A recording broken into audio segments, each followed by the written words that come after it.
La santé mentale des femmes aujourd'hui. Bienvenue dans la maison douce de Kasama. Ici, je partage avec toi des réflexions guidées. Elles n'imposent rien, ne donnent aucune règle, aucun conseil. Ce sont seulement des ouvertures, des partages, des pensées inspirantes pour voir la vie autrement. Aujourd'hui, j'ai envie de parler avec toi d'un sujet qui me tient profondément à cœur. La santé mentale des femmes. Mais pas avec des statistiques ou des solutions toutes faites, mais avec des mots simples, vrais, qui invitent à réfléchir et à ressentir. Donc, installe-toi confortablement et commençons. Il y a des sujets qu'on garde trop longtemps à l'intérieur. On garde le sourire, on dit que tout va bien, mais au fond, ce n'est pas vrai. Et parmi ces sujets-là, il y a la santé mentale des femmes. Aujourd'hui, je crois qu'il existe une fatigue invisible qui pèse sur nous.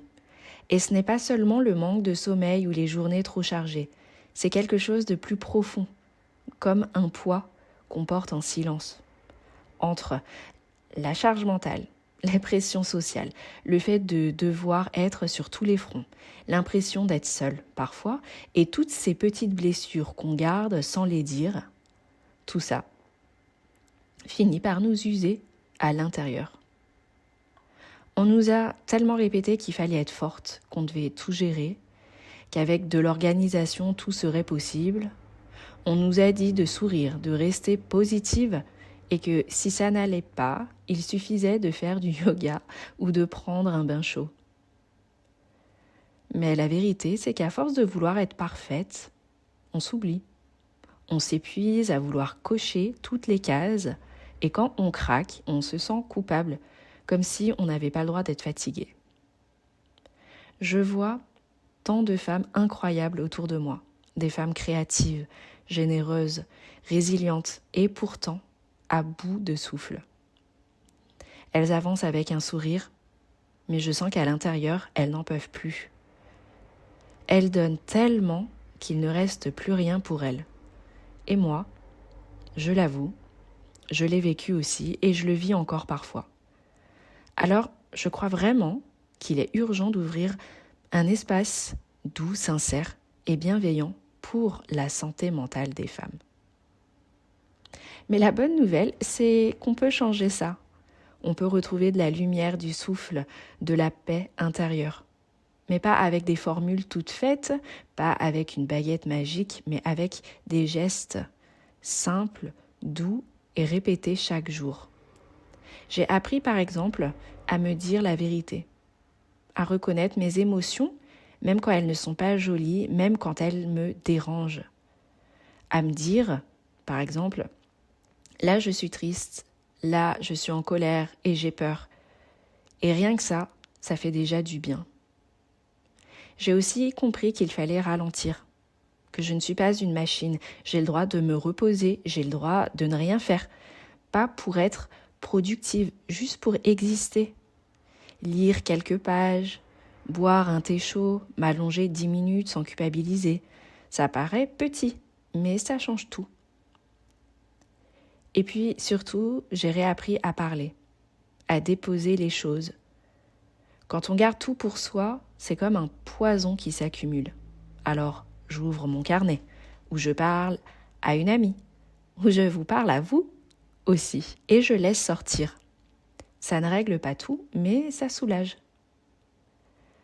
J'ai aussi découvert combien il est important d'écouter son corps.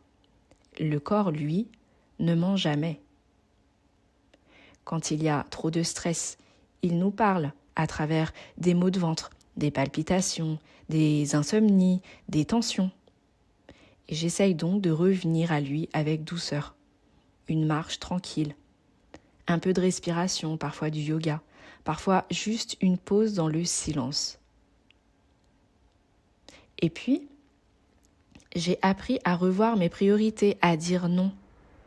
Non à ce qui me vide, non à ce qui ne me nourrit plus.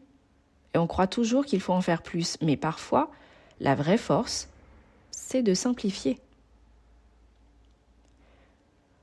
aujourd'hui, j'essaye aussi de m'entourer autrement. Je choisis des personnes qui me font du bien, qui m'élèvent et qui m'écoutent vraiment.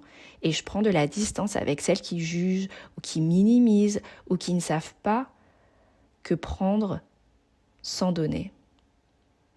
Et enfin, j'ai créé mes petits rituels de soins. Rien de compliqué, parfois une bougie allumée le soir, parfois écrire ce que j'ai vécu dans ma journée, parfois juste fermer les yeux et respirer profondément. Ces petits rituels, c'est mon temps sacré, mon antre. Alors, si tu m'écoutes et que tu traverses cette fatigue invisible, je veux te dire une chose. Ce n'est pas de ta faute et tu n'es pas défaillante. Ce n'est pas toi qui es cassé, c'est que le monde qui trop souvent oublie d'honorer ta sensibilité et ta profondeur. Mais tu peux te reconnecter à toi-même. Tu peux retrouver de la paix. Pas en un jour, pas d'un coup, mais pas à pas. Et tu verras, la lumière revient, douce, présente et fidèle. Et je rêve que nous soyons de plus en plus nombreuses à inventer une nouvelle culture de la santé mentale. Une culture où on peut dire « je ne vais pas bien » sans honte et être accueillie, comprise, aimée. Et je crois que ce monde commence ici, entre toi et moi, et dans ce que je viens de te partager.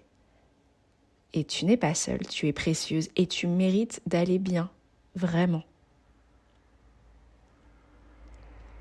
Voilà ce que j'avais envie de te partager aujourd'hui, mais je suis sûre que chacune de nous a son propre vécu, sa propre manière de prendre soin de sa santé mentale. Et toi, dis-moi en commentaire, comment vis-tu cette question? Comment prends-tu soin de ton équilibre intérieur? Je te recommande de partager en commentaire parce que tes mots pourront sûrement aider une autre femme à se sentir moins seule. Et si cette réflexion t'a touché, pense à liker et à t'abonner pour ne pas manquer les prochains podcasts ici. Chaque mot est une ouverture, jamais une obligation. Merci pour ton écoute et à très bientôt pour une nouvelle bulle de pensée douce et inspirante.